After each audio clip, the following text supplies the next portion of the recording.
Produza em mim, Espírito, a bondade. Mostra-me o amor presente em mim, envolvido pela carne. Descortina, diante de meus olhos erráticos, a minha verdade. Seja eu difusor de bons pensamentos. Seja eu vigilante com os meus pensamentos. E seja eu causador de amor, onde eu estiver. Pai Joaquim Berlando.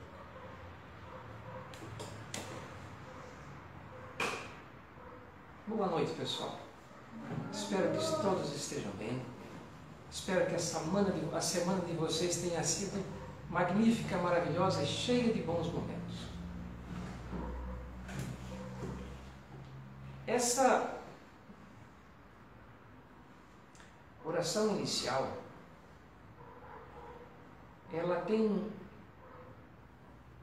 uma expressão muito forte que nos convoca, eu diria assim, ao nosso maior papel da nossa existência.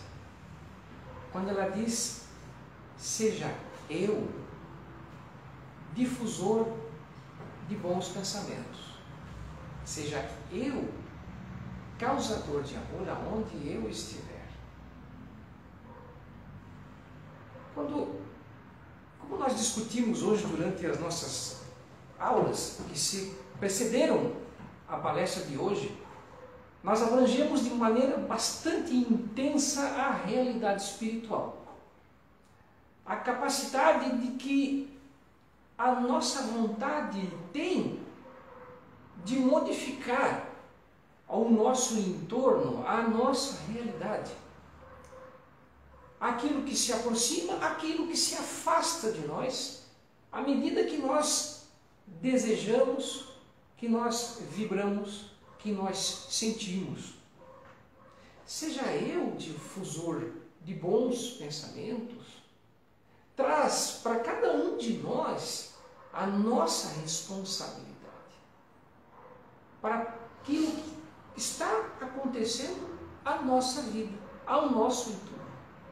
Então, às vezes, quando nós percebemos que a vida não nos dá uma resposta daquilo que nós gostaríamos, pergunte-se, estou eu sendo difusor de bons pensamentos?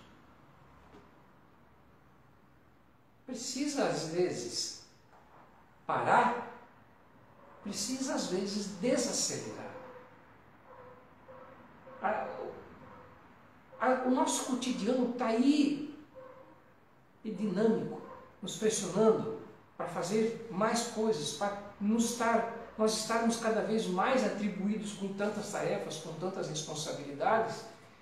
E em que momento nós paramos e nos olhamos perante o nosso espelho, a nossa imagem e nos aceitamos?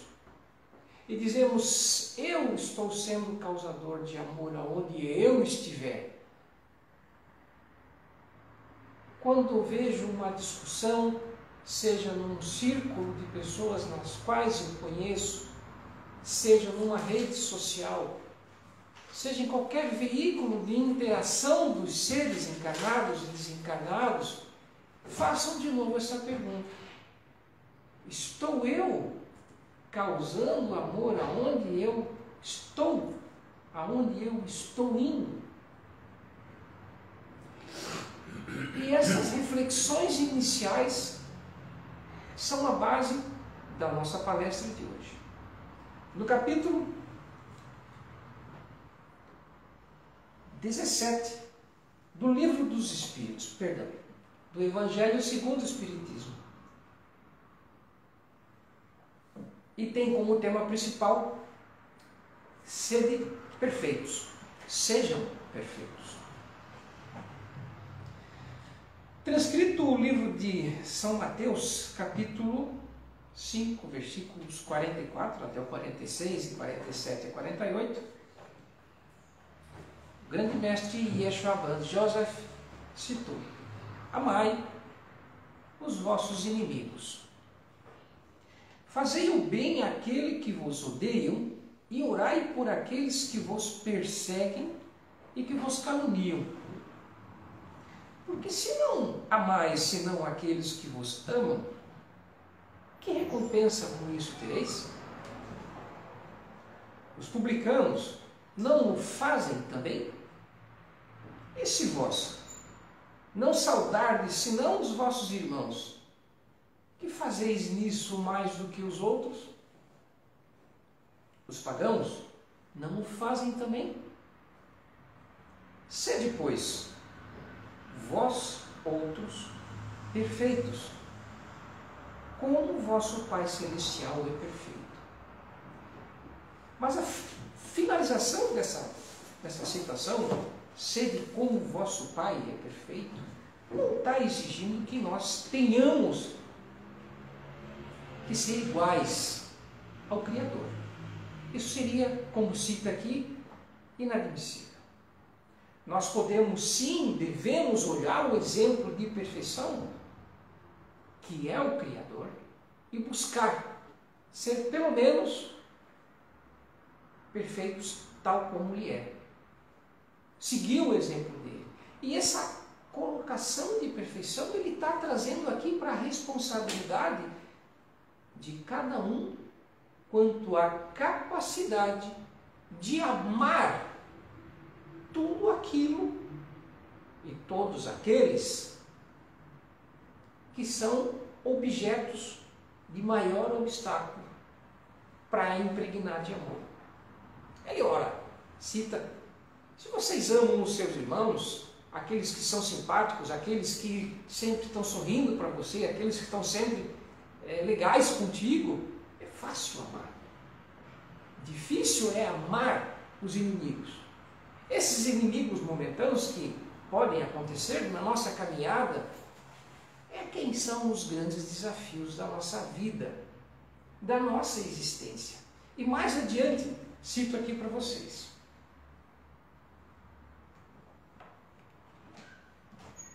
Ainda no capítulo, com efeito, observando-se resultados de todos os vícios e mesmo dos simples defeitos, se reconhecerá que não há nenhum que não altere o sentimento da caridade, pois todos têm o seu princípio no egoísmo e no orgulho, que são a sua negação.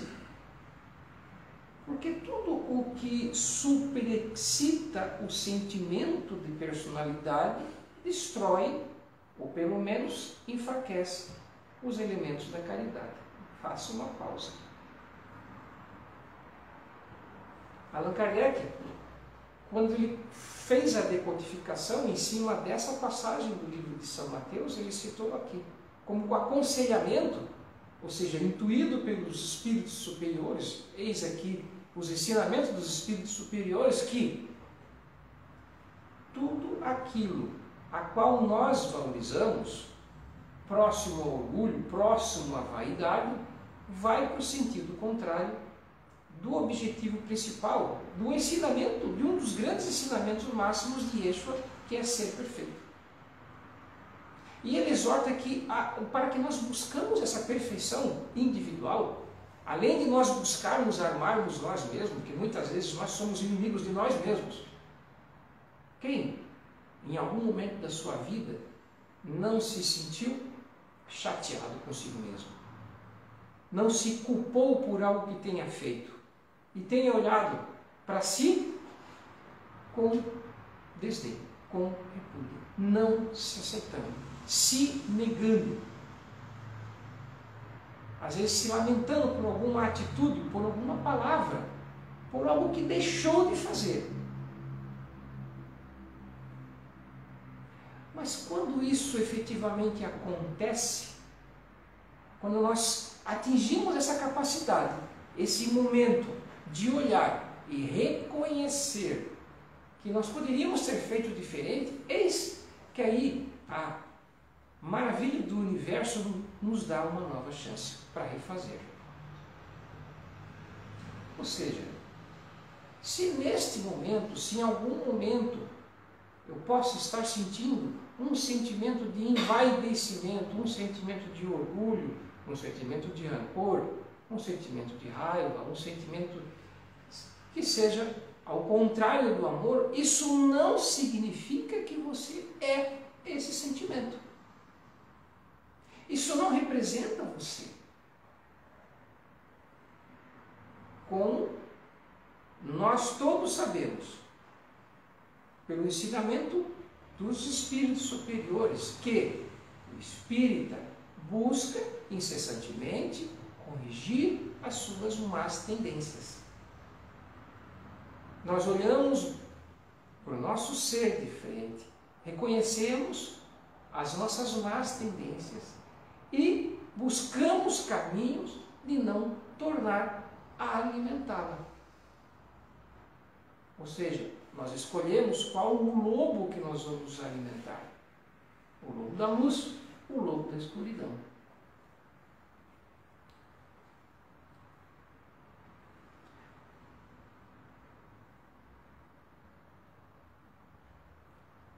O amor ao próximo, levado até ao amor dos inimigos, não podendo se aliar com nenhum defeito contrário à caridade, é, por isso mesmo, sempre o indício de maior ou menor superioridade moral.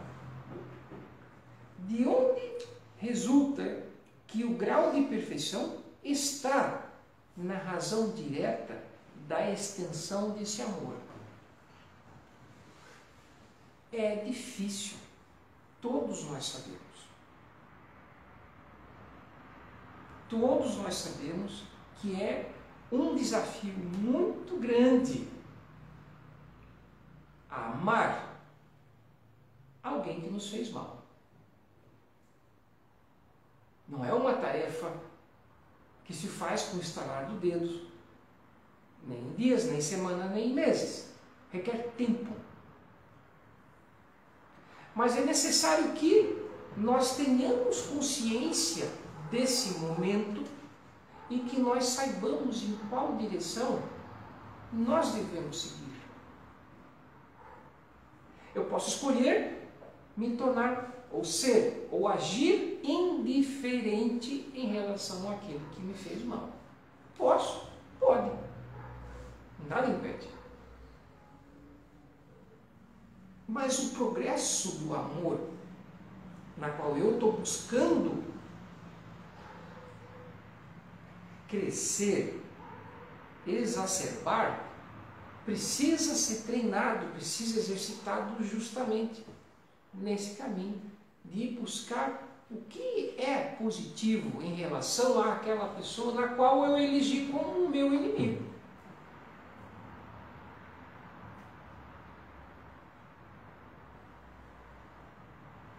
A doutrina dos espíritos veio e nos mostrou a realidade da nossa continuidade existencial e de que a morte não é nenhum fim, e sim tão simplesmente um momento transitório da nossa existência, em que nós deixamos uma dimensão e voltamos para outra dimensão daquilo que nós realmente somos. E que nessas idas e vindas nós costumeiramente nos reencontramos. Alguns, como foi citado, logo no primeiro olhar vem um amor, uma simpatia que nós mal conseguimos entender por que aquilo existe. Outros, ao contrário disso, vem uma antipatia. Não cruzei com a cara daquele fulano. Não fui com o santinho do ciclano. Nós falamos isso às vezes. Uma antipatia. É nessas pessoas, é nesses seres, nesses irmãos nossos. Unicidade, lei da unicidade, parte de mim. Que porção minha é essa a qual eu estou escolhendo repudiar? Lei de unicidade nos traz sempre o aviso, o alerta. Ei, esse que é a qual você agora considera como inimigo é parte de você. Então, em que parte de mim eu não gosto? Então, aquilo que às vezes, aliás, muitas vezes, nós desejamos não gostar de uma pessoa, diz respeito àquilo que nós não gostamos de nós mesmos. Assim, como eu citei um pouquinho atrás, a prova das nossas existências contínuas, reencarnação após reencarnação, que corrobora que nós nos reencontramos continuamente, é um alerta para que nós deixemos esse egoísmo e essa vaidade de lado e digamos assim, já não é uma hora de dar um basta nisso? Já não estou cansado de continuar sustentando essa animosidade como esse inimigo? Isso não cansa? Não é gostoso botar a cabeça no travesseiro, dormir e saber que intimamente, no fundo da nossa alma, nós estamos em paz com as pessoas? Se eu ponho minha cabeça no travesseiro, durmo e reconheço que com todos ao meu círculo de amizade eu estou em relativa paz, eu acho aí um caminho para a sabedoria. Um caminho para a sabedoria é a escolha de ocupar a minha mente, ocupar o meu ser com coisas que são mais úteis. Eu digo que são coisas mais úteis porque é inútil alimentar uma animosidade. É inútil alimentar uma raiva. Porque a raiva só existe em quem escolhe tê-la. E o atraso espiritual e o atraso moral é justamente de quem escolhe sentir a raiva. Talvez aquele que eu elegi como meu inimigo não esteja sequer dando a mínima para o meu sentimento, que está diretamente ligado com o quê? Como cita aqui, ao meu orgulho, à minha vaidade, e que me afasta do sentimento de caridade. O caminho está aí. Os sinais são claros, é uma estrada que nós dirigimos extremamente sinalizada. Não ultrapassa, lombada, velocidade máxima. Isso é a doutrina dos Espíritos, isso é o ensinamento dos Espíritos. Eu posso ver que a faixa contínua está aqui, que recomenda que eu não ultrapasse, eu decido ultrapassar. O meu livre-arbítrio é protegido. A doutrina dos Espíritos, de maneira similar, nos dá aconselhamentos. Não ultrapasse. Se não diz para não ultrapassar, porque tem algum perigo à frente, um potencial perigo à frente, uma curva, seja lá o que for, e você pode se machucar profundamente. O aconselhamento que eles nos colocam aqui de buscar forças de amar as pessoas das quais nós elegemos momentaneamente como os nossos inimigos, é justamente para que nós diminuímos a probabilidade de nós nos machucarmos lá na frente. É aconselhamento, é orientação. É difícil de fazer? Muitas vezes é. É impossível de fazer? Não. Não me diga jamais que é impossível. Para esse tipo de coisa não cabe essa desculpa. Aí é desculpa. Ah, eu não quero perdoar. Ok. Mas uma hora, cedo ou tarde, você vai precisar fazer isso. Porque enquanto nós alimentamos inimigos, rancores, ao longo da nossa existência, a velocidade da nossa corrida fica comprometida. Aquilo que nós queremos, que nós falamos aqui, seja eu difusor de bons pensamentos, não está em sintonia com o meu agora. Então, até mesmo rezar um Pai Nosso fica insustentável. Se eu estou rezando um Pai Nosso e ali eu me dirijo ao Criador do Universo, aquele a qual Jesus aqui indicou como sendo o modelo para nós seguirmos, sede perfeitos, qual o Pai, e eu me dirijo a Ele e digo: perdoai as nossas ofensas, assim como nós perdoamos aqueles que nos têm ofendido. É bem provável que eu esteja nesse momento falando isso aí da boca para fora. Eu não esteja realmente comprometido, seria essa a palavra, em realizar esse perdão com pessoas nas quais eu elegi como inimigo. Então, o sentido aqui de sede perfeitos, que é uma orientação, que é uma das mais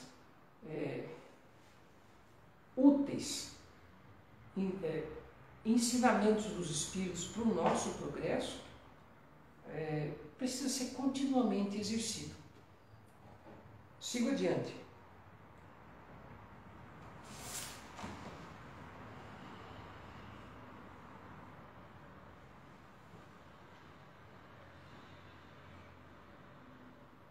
E aí, só continuando, ele fala: esta é a razão direta da extensão desse amor, ou seja, a nossa capacidade de impregnar amor àqueles que nós consideramos inimigos.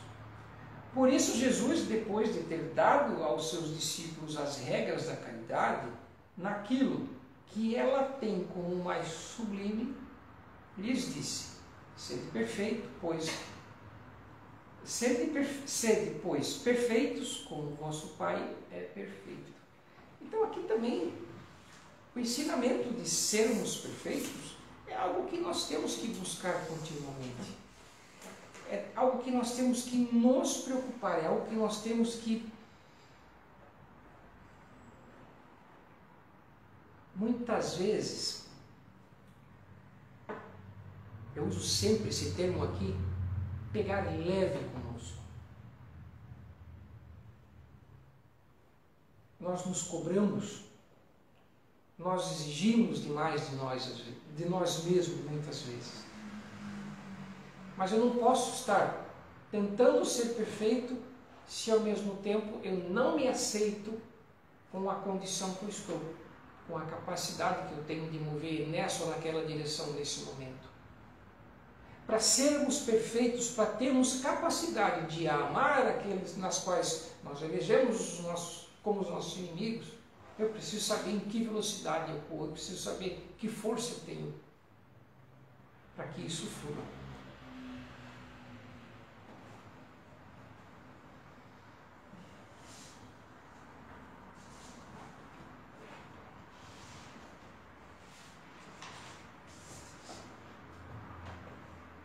Vou citar uma parte do livro de Sêneca, o filósofo estoico, no livro sobre a brevidade da vida.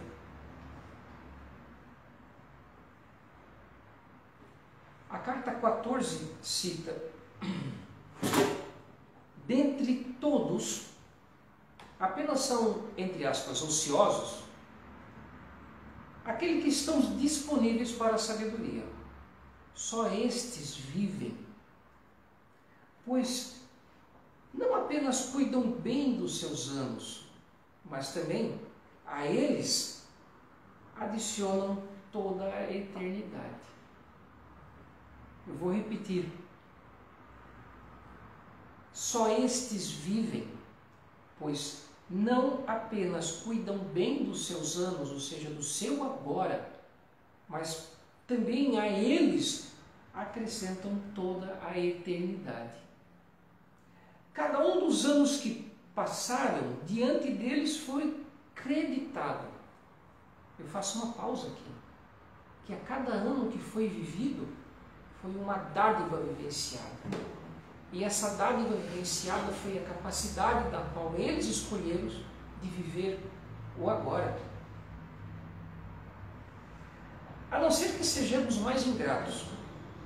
Aqueles mais famosos fundadores de pensamentos sagrados nasceram para nós, para nós prepararam o caminho da vida. Ponto aqui. Repito.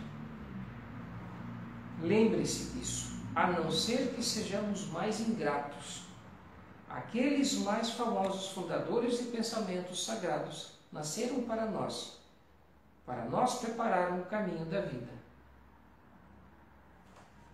Tudo que nós podemos absorver como conselhos para sermos felizes está justamente em todo aquele material que esses grandes seres iluminados que já passaram pela Terra, deixaram para nós. Então esses ociosos, como ele cita aqui no começo, é aqueles que realmente sabem viver a vida. Porque eles usam dos aconselhamentos desses grandes que já viveram para fazerem boas escolhas. Que assim preparam um caminho para a vida. Puxa vida, tem tantos exemplos que nós podemos citar aqui. Nosso personagem central é Yeshua, Jesus. Somos conduzidos às coisas mais belas, tiradas das trevas até a luz. Porque esse trabalho alheio, século algum, nos foi interditado. Todos nos admitem, ou seja, todos os séculos nos admitem. E, se por meio da magnitude da alma escolhermos sair das estreitezas da fragilidade humana, há um vasto campo a percorrer. E eu vou encerrando por aqui. Ele cita aqui as estreitezas da fragilidade humana. Nós, como seres encarnados, sim, temos muitas fragilidades. Aquilo que nós citávamos desde o início da palestra, o aconselhamento de Mestre Jesus, reforçado pelo Espírito Verdade, de que nós deveremos sim buscar ser perfeitos. E essa perfeição, ele nos ensinou aqui num caminho simples que é a lei do amor. E a lei do amor, ela não pode ser limitada para pessoas as quais têm um convívio fácil conosco. A lei do amor, ela não pode ser parcial. A lei do amor, ela tem que ser total. E se eu aceito viver segundo a lei do amor e entendo que ela é total, isso deve incluir, sem sombra de dúvida, todos aqueles, tudo aquilo que para mim é um obstáculo.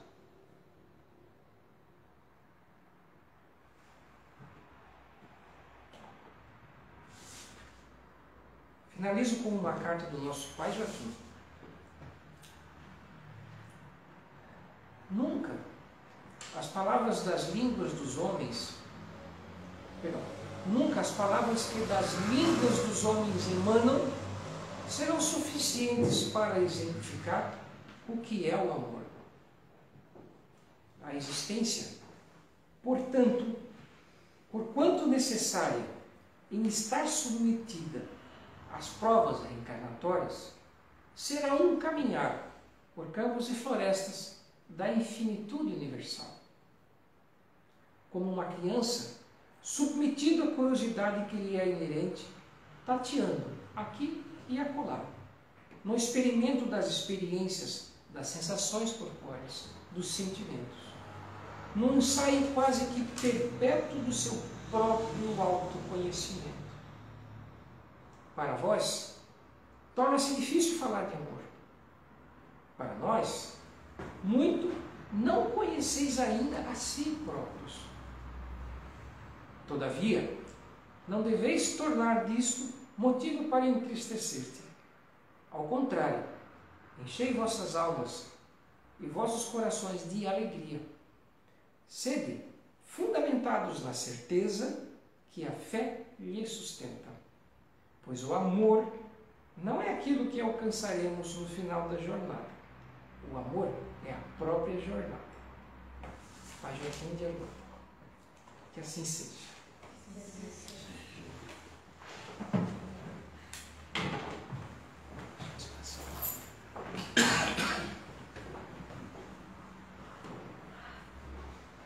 Pai nosso, que estais no céu, santificado seja o vosso nome. Venha a nós o vosso reino. Seja feita a vossa vontade, assim na terra como no céu. O pão nosso de cada dia dai-nos hoje. Perdoai as nossas ofensas, assim como nós perdoamos a quem nos tem ofendido. E não nos deixeis cair em tentação, mas livra-nos do mal. Pois teu é o reino, o poder e a glória para todos sempre. Que assim seja.